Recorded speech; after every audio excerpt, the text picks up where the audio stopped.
Stay on the left, okay? Yeah, I learned that this morning. This is the sweet spot. Perfect. Brilliant. Hey, good evening, good afternoon. Wow, this is bright here. How is everyone doing? Long day. As Laurent said, we are moving, or I'd like to take you on a little journey into the world of sport, really. And probably with that sport analogy, this is a bit like the Tour de France for you. 20 stages, 20 presentations in one day. Good on you. So, respect. I hope we'll make this a bit more lighthearted. We had some heavy-duty stuff in the morning as I tuned in. This is about sport. This is hopefully a lot more emotional, a lot more fun, and a little bit more lighthearted.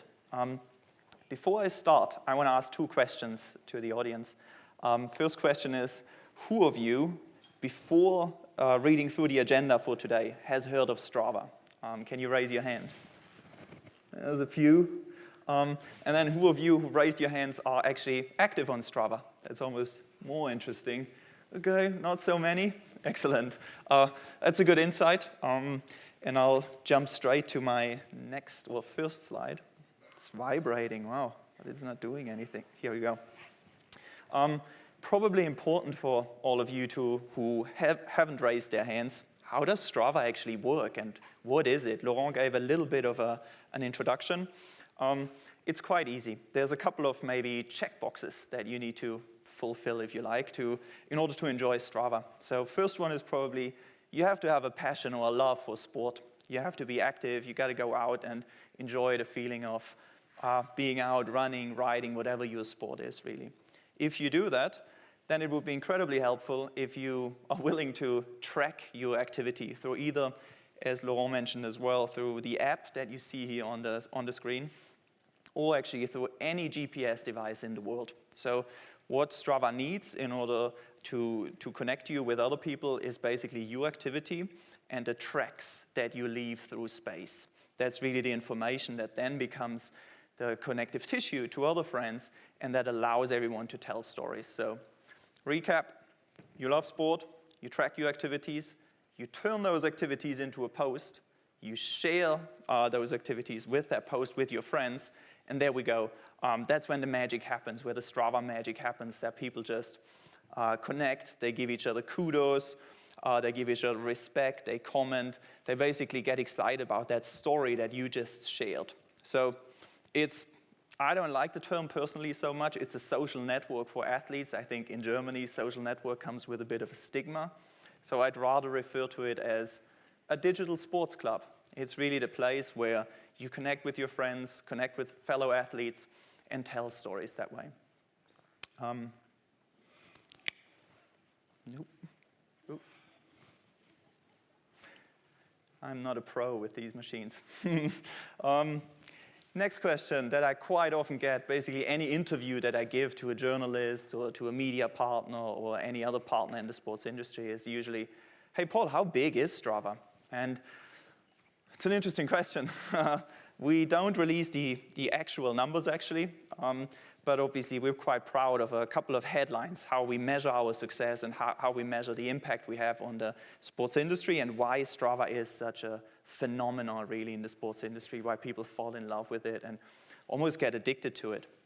So we noticed, we did a bit of an exercise actually always towards the end of the year, 2017, this past year, we had exactly 16.4 or 0.5 activities uploaded on Strava every single second. So you can tell it's a very big community, it's a very active community, and the magic for me really is every activity that gets posted on Strava isn't like a Google search query. It's an experience, it's an adventure, it's something you just achieved, you share with your friends, and you create a lot of social interaction behind it. So quite a big platform. Other highlights include we have about 140 employees spread across the globe. Our headquarters in San Francisco. We have an office also on the East Coast of the US and a smaller international marketing office in Bristol in the UK. Also worth mentioning, our community of athletes are really spread all over the world. It's a truly global community. You won't find probably a single country in this world where you don't have a Strava upload or an activity that has been shared. And I'll get later in the presentation to a platform how we visualize that, which is quite poetic or quite artistic. The Boathouse. You might wonder, why is he talking about a boathouse? The Boathouse is central for everyone who's interested in Strava and wants to understand the Strava DNA, what makes Strava different and how we tick, and yeah, what's our point of view on the world of sport. The Boathouse is a place on the Harvard University campus where our two company founders, Michael Horvath and Mark Gainey, met when they were young students. I know exactly the year, that was 1987. They met in that boathouse. They were both in the rowing team, and that's where basically, yeah, they spent a lot of time, they just experienced the magic of being in a sports team and the magic of being in a sports club they experienced there. As their university days came to an end, they decided back in 1987, we want to hang on to that very energy, and we don't want to let go of it. We want to carry on with that for the rest of our lives. But obviously, we have to leave university. We're going to get involved in jobs. We have families. So they thought about how can we transport that moment, that magic of sitting in a boathouse, in a clubhouse, training after training with your fellow athletes, and basically just feel that joy, feel that pride, feel that camaraderie. That was the idea, 1987. It took another 20 years until the technological solution was ready, until GPS devices were made available to the public in the field of sport. And then another 2 years, 2010, 2011, GPS technology was introduced into smartphones. So that happened around 10 years ago, and today, obviously, we still hang on at Strava. We still hang on so tightly to that idea of we're a digital sports club. We want to encapsulate exactly what you see here, or use that analogy of that boathouse, of that clubhouse where people come together. They celebrate the camaraderie. That's exactly what Strava does today, and what creates that unique community of athletes, really.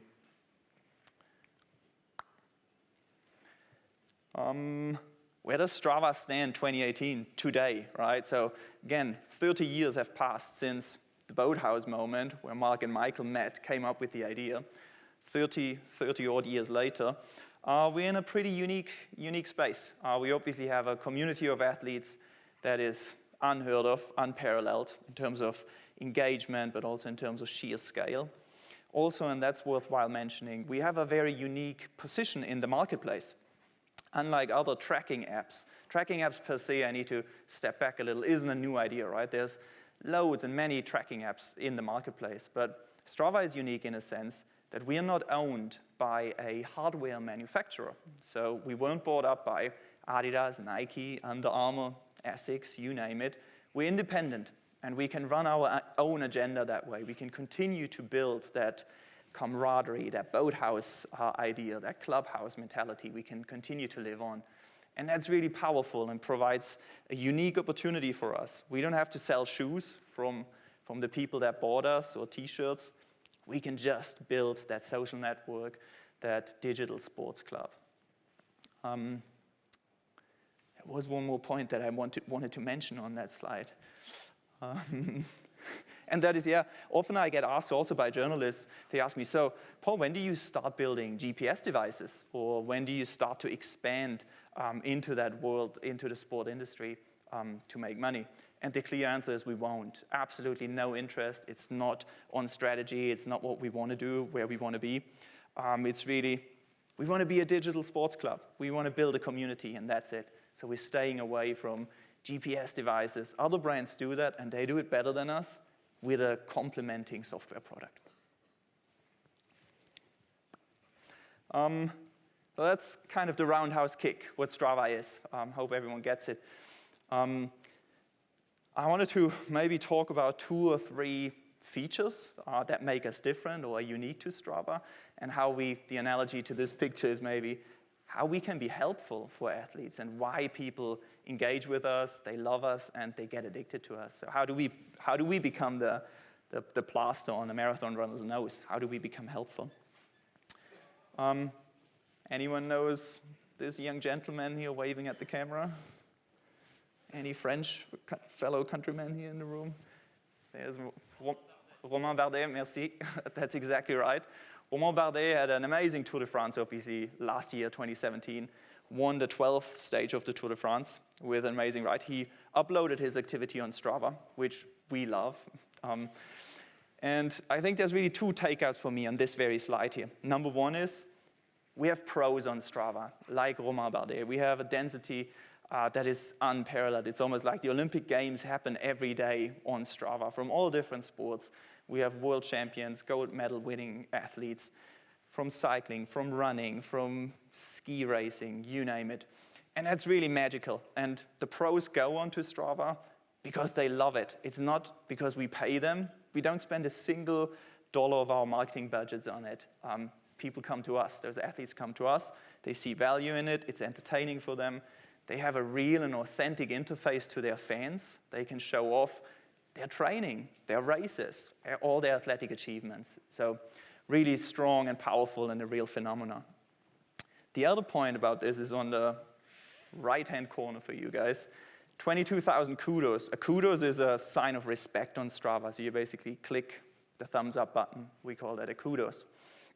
And that kudos is a real currency in the world of sports. And it's also obviously a real Strava property. You don't find that anywhere else. And I think it's in our world, and I'm getting a tiny bit philosophical here maybe, and in our days, our day and age, a like on Facebook is worth nothing almost, because people just mechanically, tag, I like that, or on Instagram or any other social network. On Strava, a kudos has real currency. And Romain Bardet actually broke our record, all-time record of most kudoed activity with his 12th stage last year. And it's really such a beautiful illustration or metaphor for, how people love to follow their pros, their idols, and really give them kudos, give them respect, build them up. And it's exactly why Strava is so successful, because it's the most authentic way of getting feedback from fellow athletes. So really our DNA, again, going back to the Boathouse, to the clubhouse idea. Next one, and I need to pick up the pace a little bit, is an idea that looks pretty lame, not so exciting. This is the illustration of a Strava segment. But again, the Strava segment is an incredibly powerful metaphor from us. A Strava segment is basically a product functionality we offer that every Strava member, after being active, can go back into his or her own activity and define any piece of the track that they left, any segment of the trace that they left with their GPS signal as their very own personal segment. They can give it a name, and we generate a digital leaderboard behind that piece of trail, behind that segment, and it gets updated every day. And the beauty is, or why it's such a metaphor, we give ownership to our community to run that, to create segments, to be creative with them, to name them, and also to compete with myself in single-player mode that I see on that segment. Do I improve? How am I doing?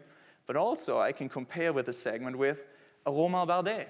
He rides the same segment. He's a Strava member just like me, and I can see how much faster is that guy. And that's pretty amazing. Or it's unique property that Strava offers. And then I mentioned that earlier, the traces that our Strava community leave on a world map is what we call heat maps. That is a public-facing website. Everyone can log on to that. You don't even need to be a Strava member for it. And it's quite a tool that is almost art and sport. So I find it just quite beautiful. But equally, it's a great way to discover and explore if you go to a place where you haven't been before and you're an athlete yourself and you want to know, where should I go ride, or where's a good place to swim or run, no matter what. And that's exactly what you see here. The output is it's interactive, so you can zoom in, you can zoom out, you can move that world map, you can find your own front yard, how many Strava athletes are active in your street. And last night I had a little bit of fun there. This is Lake Geneva, and I filtered out just water sports activities because I thought I'm just curious in something quirky. And you see the southern tip there of the lake, how popular it is with water sports, or people that engage in water sports. I zoomed in a little bit further, and I wanted to ask the audience. I found out this morning as I went running what this is. This is right in front of our house, right, that corner on the main street here. And I figured out this morning, hey, there's a pool and a sauna. So obviously, the traces that athletes leave there is simply, along those buoys, or they come out of the sauna and go swimming. So quite a mesmerizing picture, and I invite you, obviously, to check out Strava heat maps, see what's going on in your front yard, and get inspired. Go out. And I see time is up, so here we go. That's Strava, really just a glimpse. If you have more questions, Laurent's going to invite you to come and talk to me. Thank you, Paul. Thank you, Laurent. Cheers. Sorry. There you go. Thanks. So actually, for me, when I do ride something that Romain Bardet does, it's not motivating. It's a bit depressing. But what's my answer to that? Only me. You better start riding more than once a year, then, Laurent. I know. and remove the little wheels at the back of my bike. No, the power of pros are really an incredibly strong magnetic force for us. People get inspired by it. They can be so close to their idols, right? Otherwise, it's just they're so removed, and all of a sudden. That's also the beauty of some of these sports, where athletes are still accessible. Yeah. You didn't really talk about the business model of Strava. So how does that work? I was too emotional. I wanted to talk about the fun stuff. So. Business model also, that was the title of the presentation. Really, it's based on premium subscriptions. So we generate the most of our revenue from. And so what are the premium services? Premium services are deeper analytics. That means power and heart rate data you can analyze. It also means a lot of James Bond-like, really future-forward features, real-time featured while you're in activity. So that's to get feedback, how you do on a segment and that sort of stuff. Maybe liposuction? We are thinking about that. At the moment, we don't offer it yet, just yet. That's a cross-selling idea. Yeah. What about the demographics using the app? Is there like a specific type of people, or Strava appeals to every type of? It's funny. I think historically, we come more, and it's maybe more psychographics than demographics. We come from the top end of the pyramid. So it's Romain Bardets of the world. It's pro cyclists. It's really, we started to build credibility there. And as we get older, we start to trickle down and be more open and really just invite everyone, if you have an interest in sport, come and join us, try it out. You don't get spammed with ads and that sort of stuff on our platform. It's, again, the analogy is we're a sports club, digital sports club, and we just want to bring people together. Wearables were a very hot topic a while ago. Yeah. Now, not that much. There's been some pretty big bankruptcies, and Nike pulled their product. Is that a signal that this field is getting tired, or on the opposite, that your approach of using a smartphone and not an extra device, is that a confirmation, or is that a source of worry for you? Absolutely no source of worry, and I think it goes back to our strategy. We want to be a software product, a platform. We love to see the best hardware solutions in the marketplace, and we'll make sure we offer an integration, a seamless integration, as it's seen today with Garmin, with Polar. But it's not your job. Absolutely not our business, not our field of expertise. Yeah. Thank you very much. Thank you. Paul Niemeyer. Thank you very much. Thank you so much.